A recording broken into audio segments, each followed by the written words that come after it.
નમસ્કાર, આપ જોઈ રહ્યા છો નેશન પ્લસ ન્યૂઝ. હું છું આપની સાથે હેતલ ભગત. અરવલ્લી જિલ્લા પંચાયતમાં સભ્યો અને ડીડીઓ વચ્ચે ખટરાકનો મામલો સામે આવ્યો છે. અરવલ્લી જિલ્લા પંચાયતમાં સભ્યો અને ડીડીઓ વચ્ચે ખટરાકનો મામલો સામે આવ્યો છે. આજે જિલ્લા પંચાયતની બજેટ માટેની સામાન્ય સભા મળવા પામી હતી, જેમાં સત્તાધારી ભાજપના સભ્યોએ જ ડીડીઓ સામે મનસ્વી વહીવટ કર્યો હતો તેવા આક્ષેપ કરવામાં આવ્યા છે.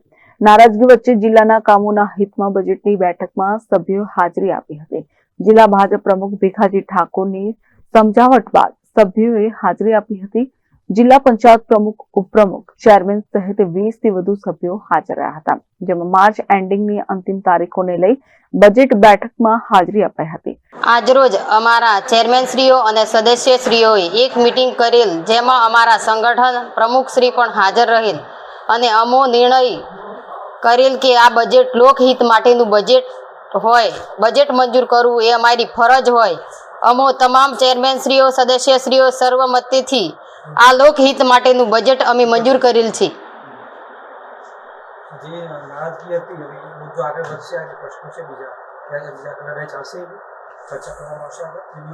ડીડીઓ શ્રી સાથે અમારી ચર્ચા કરવામાં આવશે અને અમને તમામ જિલ્લા સદસ્યશ્રીઓ અને તમામ ચેરમેનશ્રીઓ સાથે અધિકારીઓ સાથે સંકલનની મીટિંગ થશે તો અમે આગળની કાર્યવાહી ચાલુ રાખશું. આ બાબતે ડીડીઓ સાહેબ જોડે 2-3 દિવસમાં જ તમે જે વિચારી હતી કે અમે બહિષ્કાર કરીશું, એ દરમિયાન કોઈ ચર્ચાઓ થયેલી? ના, નથી થઈ. ડીડીઓ સામે નારાજગીના મુદ્દા સાથે લડવા સભ્યો કટિબદ્ધ છે.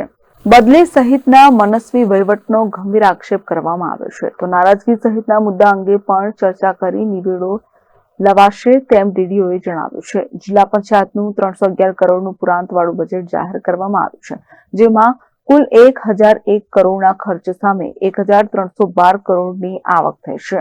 નમસ્કાર. આજની સામાન્ય સભા જે છે એ પૂર્ણ થયેલ છે અને એમાં બજેટનો જે એક અગત્યનો મુદ્દો હતો એ લેવામાં આવ્યું છે અને એની સાથે બાકી કોઈ પ્રશ્ન આવશે તો એ અમે ચોક્કસ ચર્ચા કરીને એનું નિરાકરણ કરીશું.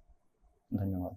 સર, પ્રમુખ સહિત સદસ્યોનો નારાજગી છે, આ બાબતે વાત કરી ના કે કોઈ એવો પ્રશ્ન આવશે તો એનું ચોક્કસ અમે ચર્ચામાં જે પ્રશ્ન આવે એનો અમે ચર્ચા કરીને નિકાલ કરીશું. મહેન્દ્ર પ્રસાદ, નેશન પ્લસ ન્યૂઝ, અરવલ્લી. સમાચારોના સતત અપડેટ મેળવવા માટે અમારી નેશન પ્લસ ન્યૂઝની યુટ્યુબ ચેનલને સબસ્ક્રાઇબ કરો, બેલ આઇકન દબાવો અને જોડાયેલા રહો ફેસબુક, ઇન્સ્ટાગ્રામ અને ટ્વિટર પર.